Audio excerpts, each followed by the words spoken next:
Greetings, brethren and friends around the world. This is Chiang for the Continuing Church of God. And today I will give my annual China update. As you already know that I've been here, I've attended every feast since the beginning of CCOG in 2013. And I've always given one of these, so once to continue this tradition, let's just quickly give a quick brief of what's happening and what's going on with China and the general Asia-Pacific region, and then I want to go back and allude to what I had talked about the youth, about the youngest and possibly the last generation. So, first of all, there's a lot of things. There's a lot of things that are going on out east. They have just finished in China, if you're not aware, there is a long holiday. It's called the National Day holiday because the People's Republic of China was started on October 1st, 1949, and they always have a week-long holiday. So from usually October 1st to the 7th or 8th, basically the whole country has time off. All offices are closed, the stock market shuts down, everyone just goes traveling. It's they say it's the second greatest migration of people besides the Chinese New Year, when everyone in China just travels around the country or out of the country. But there's an important meeting coming up on October 18th. It's going to be the political highlight of this year, which is the Chinese Communist Party Congress, in which they will select the top ranks, the new top ranks of the Chinese leadership. And the current president is President Xi Jinping, and the current premier is Premier Li Keqiang, and there are currently 7 members at the highest ranks of the Chinese government, which is the Politburo Standing Committee. So there's going to be a turnover of at least 5 of these 7. So they're going to pave the way for the next 5 years of China's policies, and these policies will obviously affect China and the whole world. So some of these things that we have to talk about quickly are, one, as you know, China is the world's second largest economy, and there's going to be a change of the head of the People's Bank of China, the central bank. So that's going to affect the RMB, the yuan, the currency of China, which of course will have ramifications for the world economy. And also, of course, the perennial issue that the government faces every year, which is social stability, maintaining social stability. Obviously, in the lead up to this Congress, news has been censored, press controls tightened, the internet's also gotten tight. They've banned VPNs, virtual private network access. It comes into effect in January, but already several major tech companies like Apple and Baidu have been ordered to scrub their websites and their stores of access to this kind of software to bypass the Great Firewall. And of course, they're increased monitoring of posts, of social media. Movies have been canceled, anything that goes against the official narrative.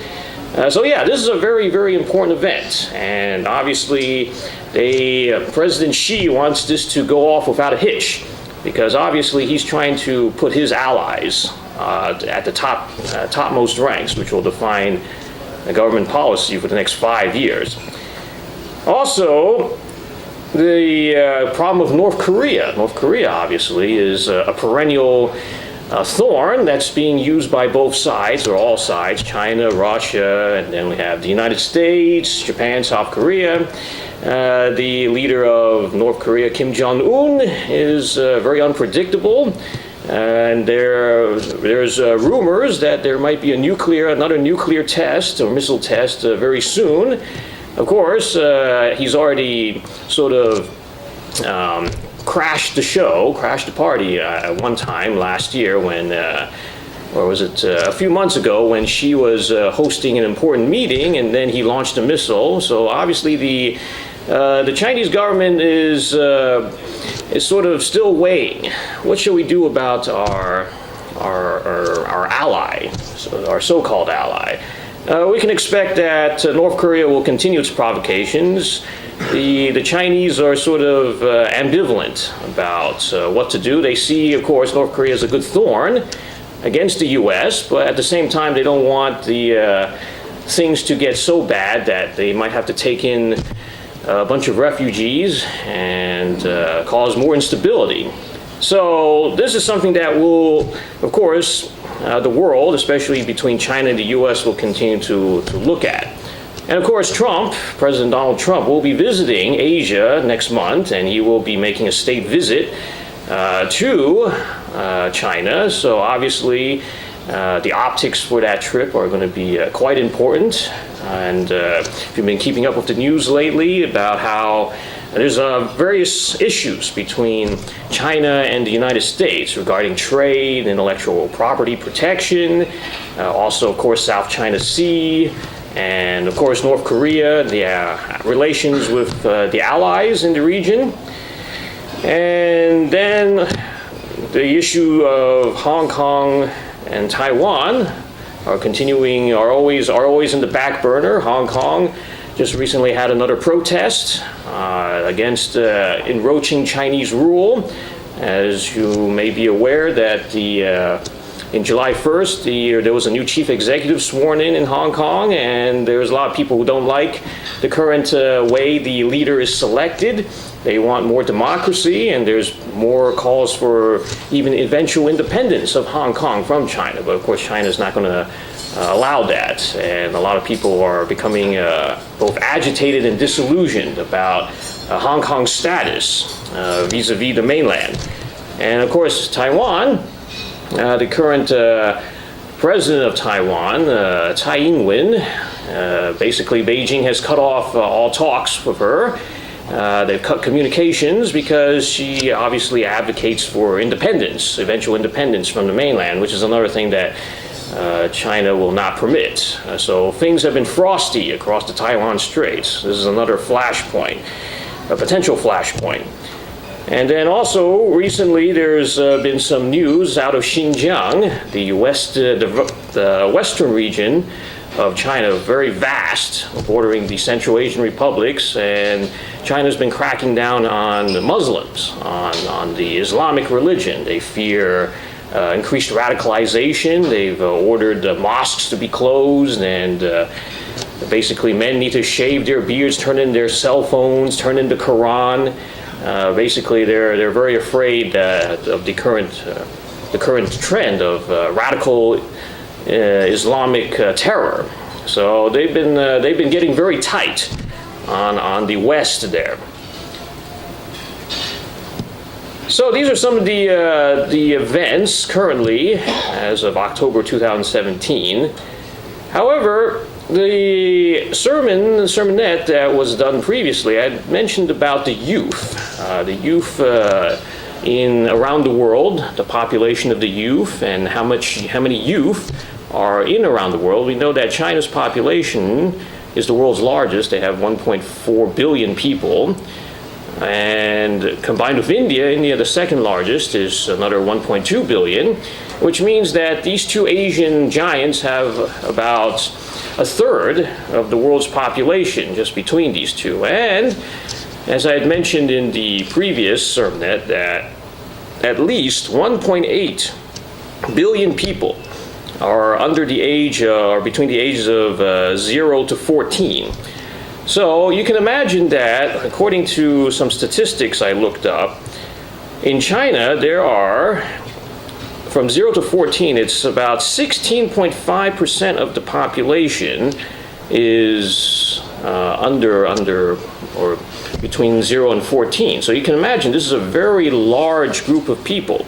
And then from 15 to 64, it's about 73%. So then you can probably take a chunk of that percentage and think, how many young people are between the age of 15 and, say, 35? And we had defined the different generations: baby boomers, Generation X, Generation Y, Generation Z, and of course the millennials are Generation Y into Z. So when it comes to China, because I've I'm in China. I've been around lots of young people at school. I find that the millennials and Generation Z of China are slightly different from those, say, in North America. Some of them, they are like, education is very important to them. They study very hard.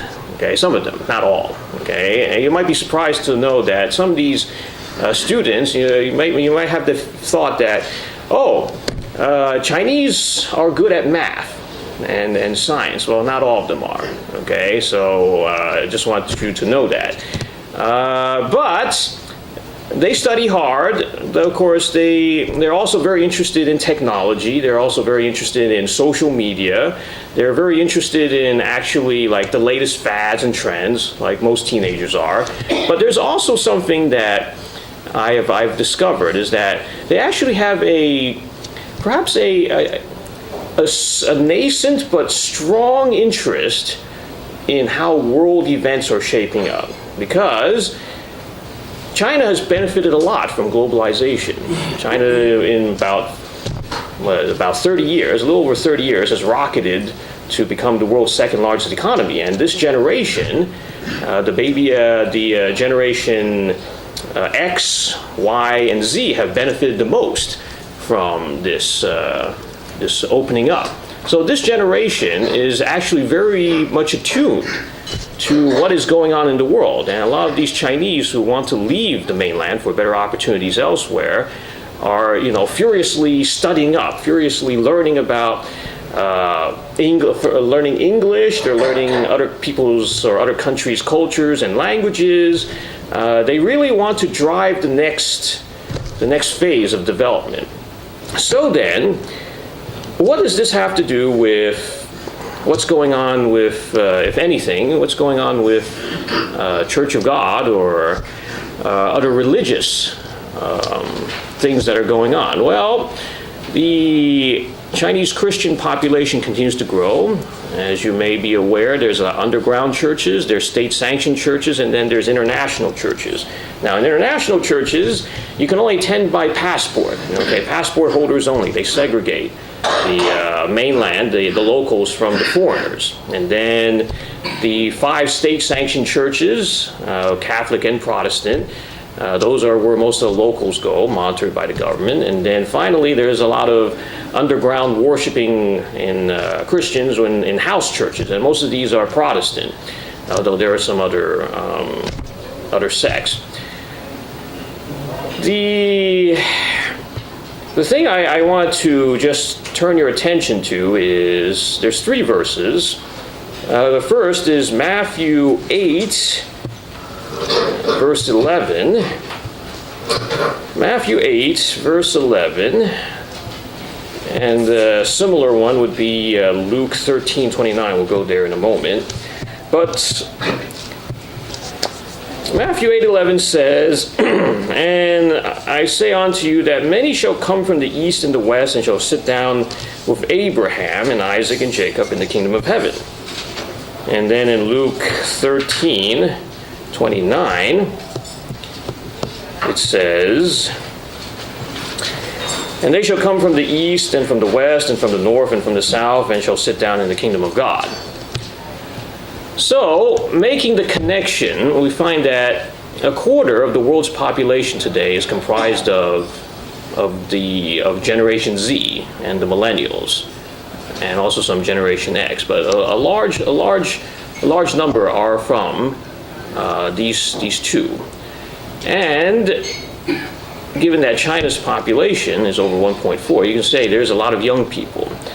Now, I had said in the previous sermonette that I believe that youth will play a very large role in bringing about the coming kingdom of God, meaning that they will be the ones that will participate, will be called and to participate in getting the gospel of the kingdom out to the whole world. Because if we already are aware of the general timeline and the events to come of the Great Tribulation and the Day of the Lord, you can imagine that I just sometimes feel a bit distressed when I hear like the news of the older generation passing away.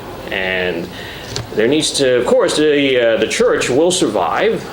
Jesus said that the church will continue, the true church will continue to the end of the age, but that means that a lot of young people will be taking up will be part of this great coming. So when it says that they shall come from the east and the west and from north and the south, we can expect that a lot of these will be of the youth. And according to the October to December 2017 edition of the Bible News Prophecy magazine, on the article, the youth shall play a leading role in the coming kingdom.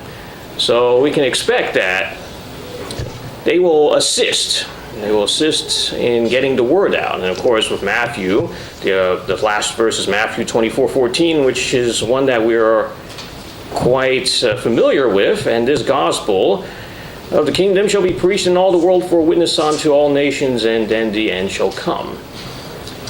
So today in the CCOG,